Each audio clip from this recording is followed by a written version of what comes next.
Well, I know a certain gentleman called Jim who works on the underground and should be watching right now. He's a big fan of the Pet Shop Boys, I've been told. And so I hope he's got time to take a tea break now with Pat. Hello, lads. And enjoy the last in the present series of Books by My Bedside because the special guest is Neil Tennant.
Good evening. The Pet Shop Boys were one of the most successful pop phenomena of the 1980s, a duo with the rare distinction of having had more records in the charts than any other duo since the Everly Brothers. With 15 hit singles, only Madonna had more #1 hits than them in the 80s. More than that, their musical skills as writers and arrangers have worked wonders with singers as different as Dusty Springfield and Liza Minnelli. They've also collaborated with the film director Derek Jarman. One half of this internationally famous duo was born in Newcastle 36 years ago, and in 1984 was still a pop journalist with smash hits. Things have turned out rather differently since then for Neil Tennant. Welcome to the programme, Neil. Hello. It didn't really start for you until you were 30, so no teenage wonder. No, it was a long time coming. It's funny because I started writing songs when I was about 12 years old, and then I met Chris Lowe and we started the Pet Shop Boys in about 1981. And so by the time we actually had any kind of success, we'd been writing songs for many years, and so we really had a backlog of songs which we've always been able to rely on, and also we kind of practiced our craft or whatever, if you like. But therefore, you have had 6 years. It was a long time at the very top. Yes, it's passed very quickly, though. It passed quickly, but they are long, long tours and that sort of thing. You always hear Life on the Road. It sounds rather tedious. Do you have time for reading on those? Yes, we haven't done a lot of touring. We did a tour last year, and we'll probably do one next year. And we do promotional tours where you go and do interviews and stuff with people. Yes, I always take books with me. It's quite important because when you're in an aeroplane or in a hotel room or even backstage somewhere, it's good to have something to read because it helps you somehow to keep more rooted in reality, I think, to just be able to read about something else than what you're doing. But it doesn't get up your nose that the public perception of pop stars, rather like sportsmen, is those sort of people who can only read with their lips moving. Yes, I read an interview recently with Muriel Gray, the TV presenter, and she said it was very boring interviewing pop stars because none of them have a brain, and I think that probably is a common perception. I don't think it's necessarily true. I mean, it's no truer than any other field, probably. Well, you've got 5 books you're currently into. Can you take us to the first one? Yes, the first one I've chosen is Testimony, which is the memoirs of the Russian composer Shostakovich. I've always been interested in Russian history and the revolution and post-revolutionary history since I was a boy, and I picked up this book one day, and it's a fascinating and controversial look at what it was like to be an artist of any kind in Russia under the Stalinist period, and the fear that people went through. Shostakovich, who was probably the greatest symphonic composer of any country in this century, was also had to be a sort of official composer to the Soviet Union, and therefore his work developed a kind of secret agenda. So he would supposedly be writing a symphony about, say, the 1905 revolution in Russia for its anniversary, but really he's writing about the 1956 Budapest uprising, which the Soviet Union had crushed. So he had this double life as an official composer of the Soviet Union, but also he was very true to himself, and he had his own agenda about what he wanted to write music about.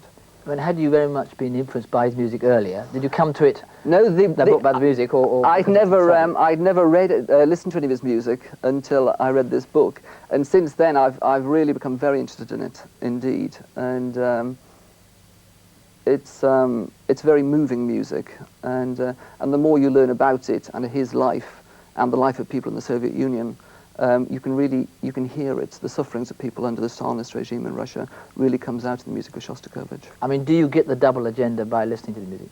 Have you heard that, read that?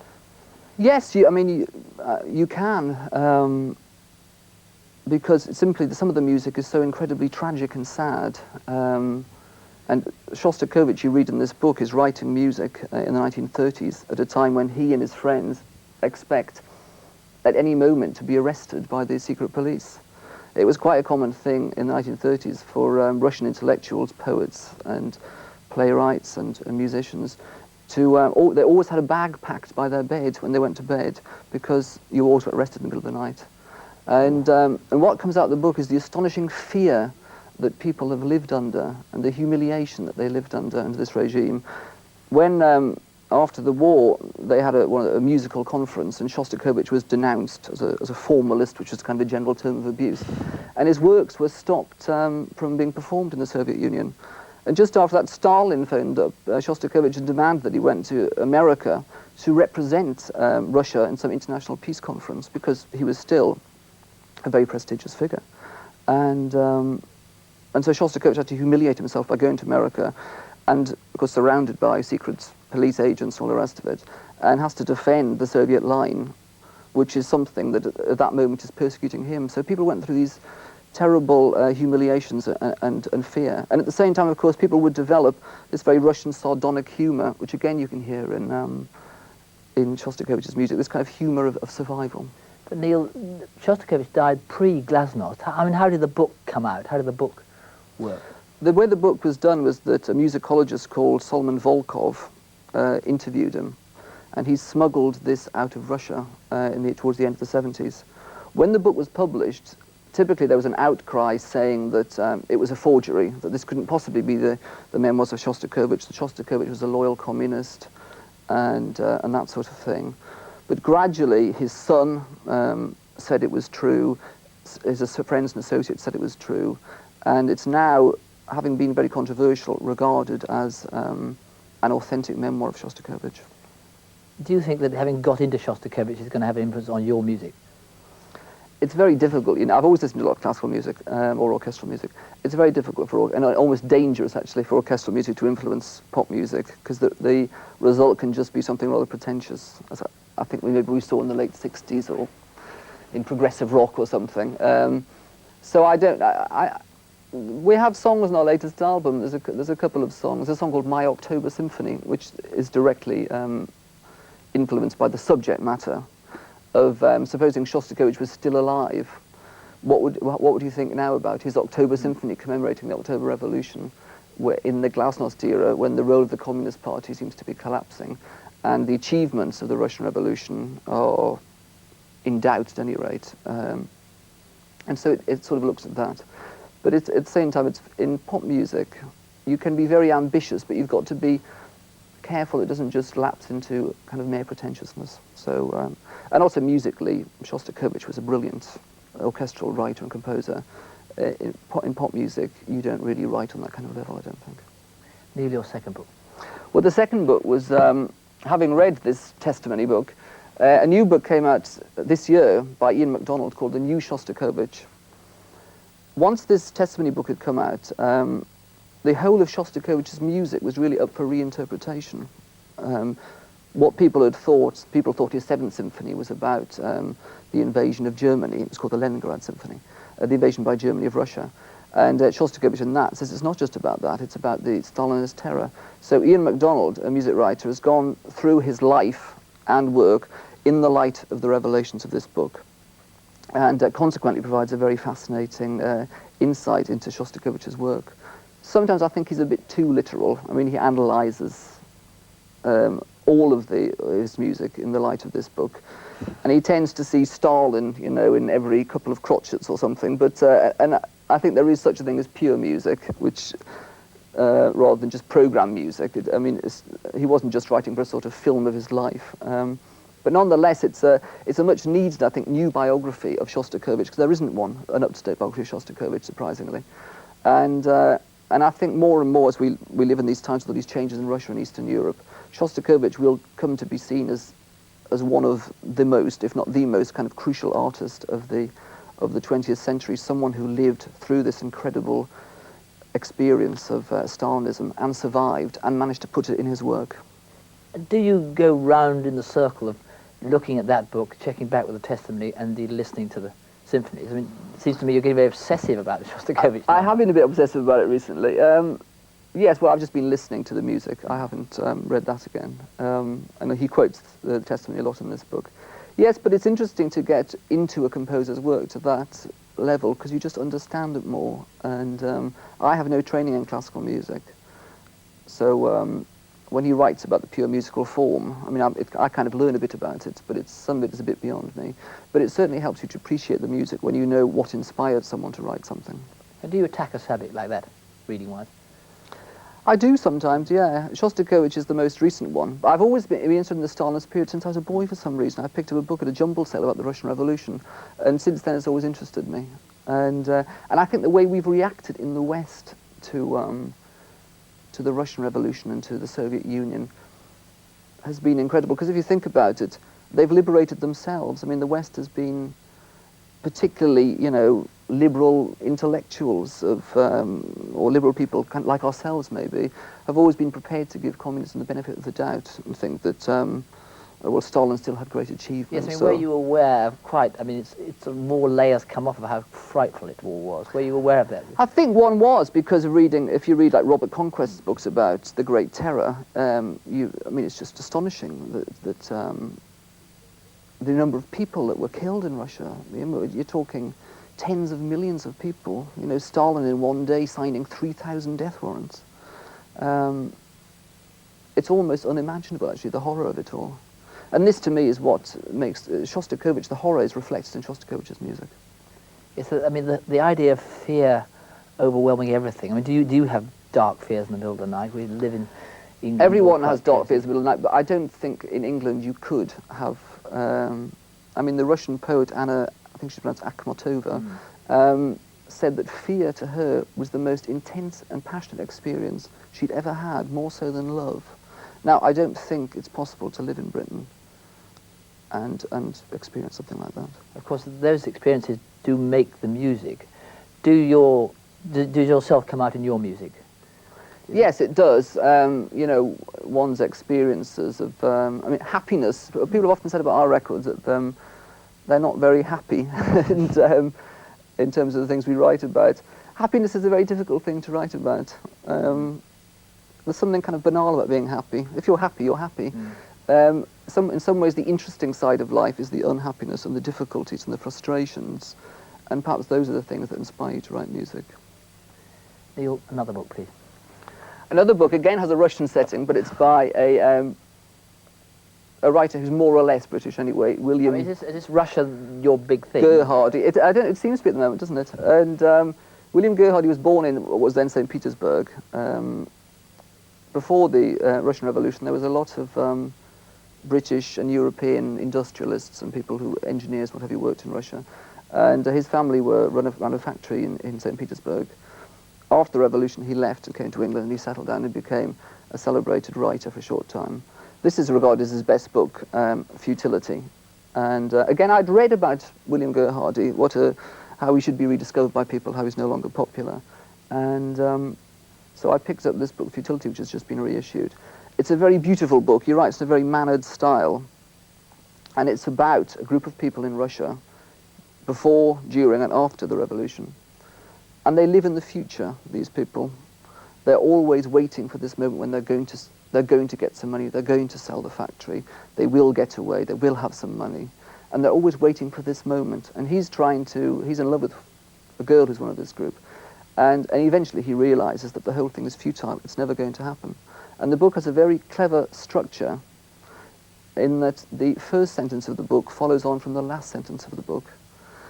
He gets to the end of the story and then decides that the only thing he can do to sort it out in his brain is to write a book about it. And so the first sentence is, and then it struck me that the only thing to do was to fit all this into a book.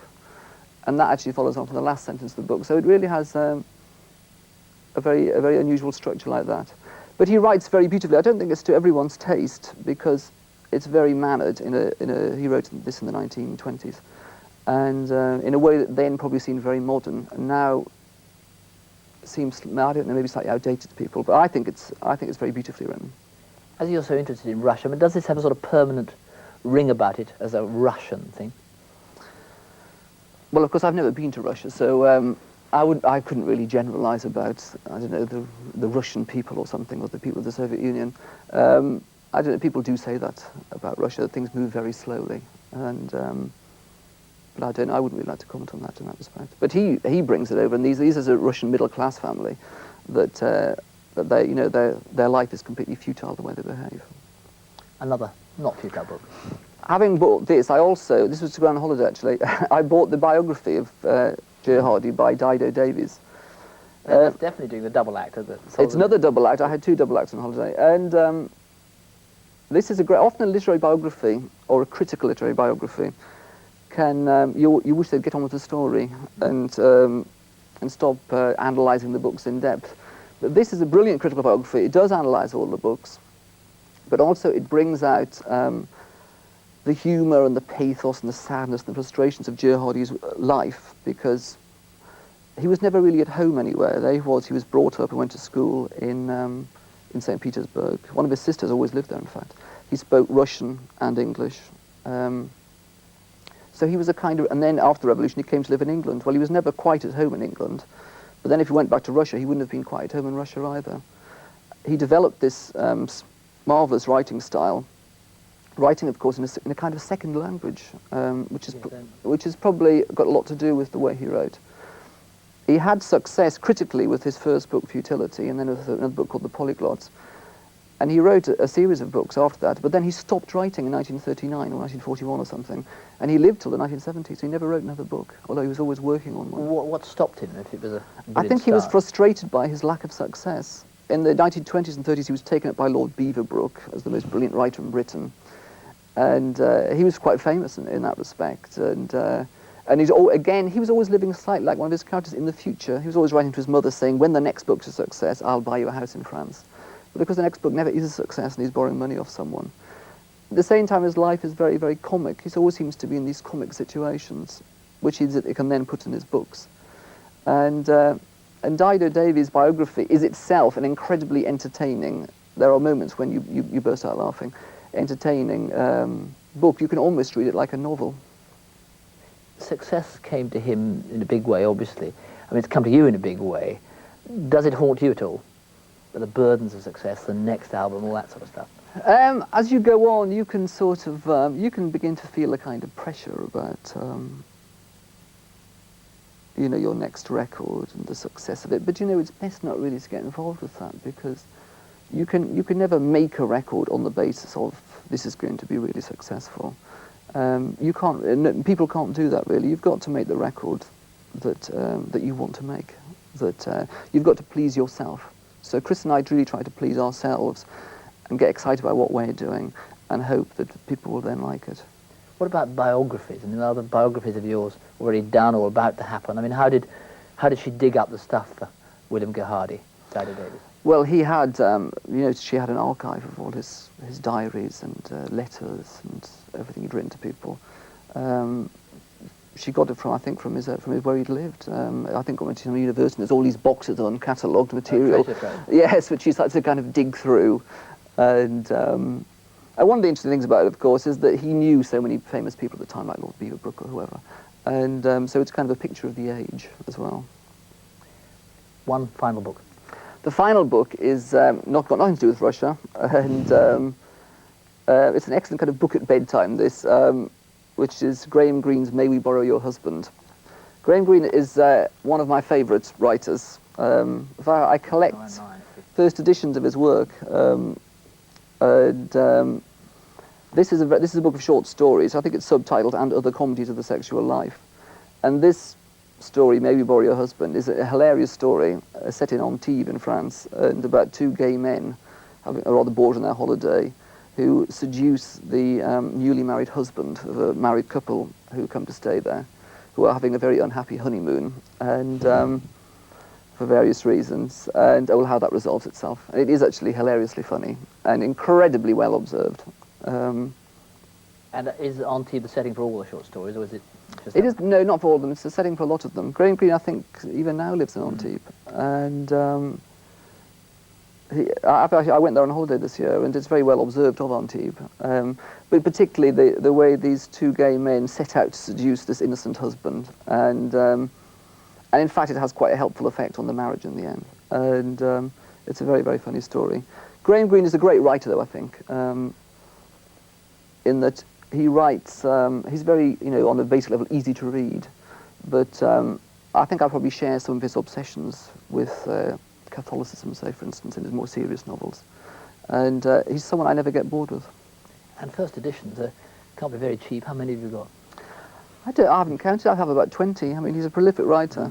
Graham Greene's first editions aren't that expensive because I think, apart from his earlier novels, he's a popular novelist, so the first editions are quite a big edition.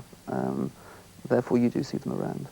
He divides his stuff up, he says, to entertainments and serious novels. But, I mean, as you said yourself, he's serious, but he has a popular appeal.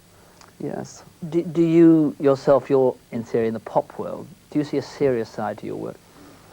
Yes, I mean, to an extent, our songs are divided up, just to a certain extent, to entertainments and kind of serious songs.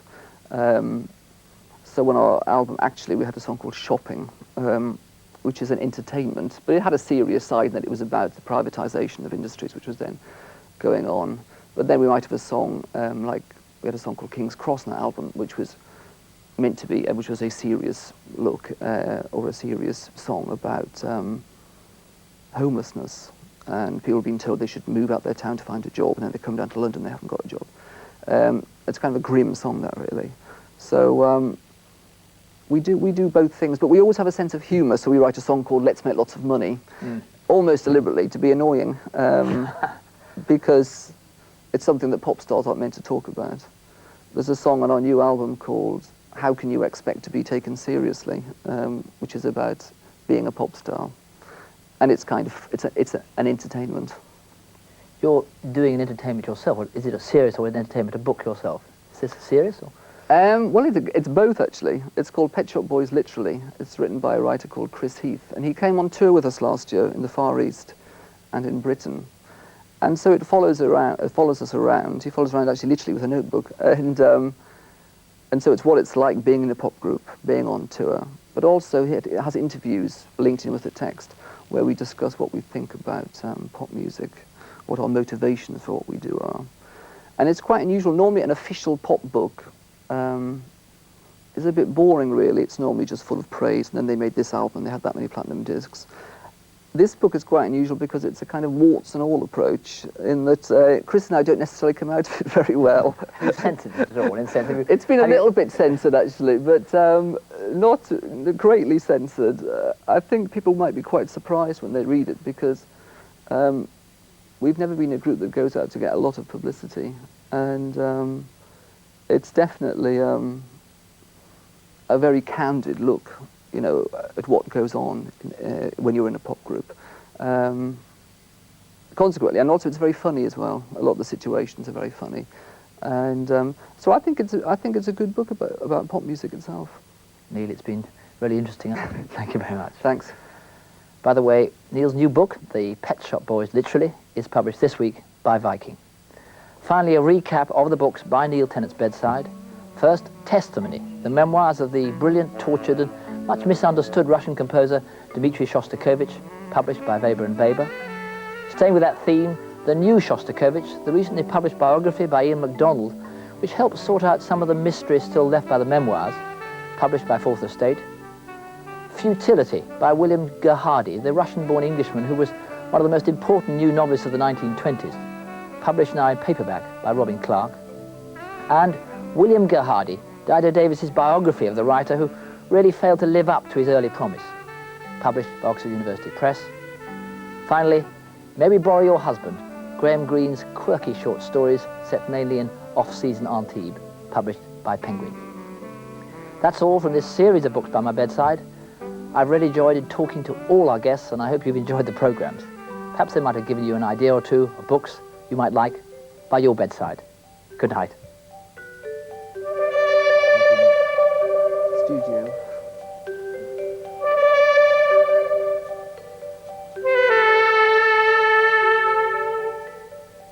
And next week, comedy returns with a new series of Three's Company.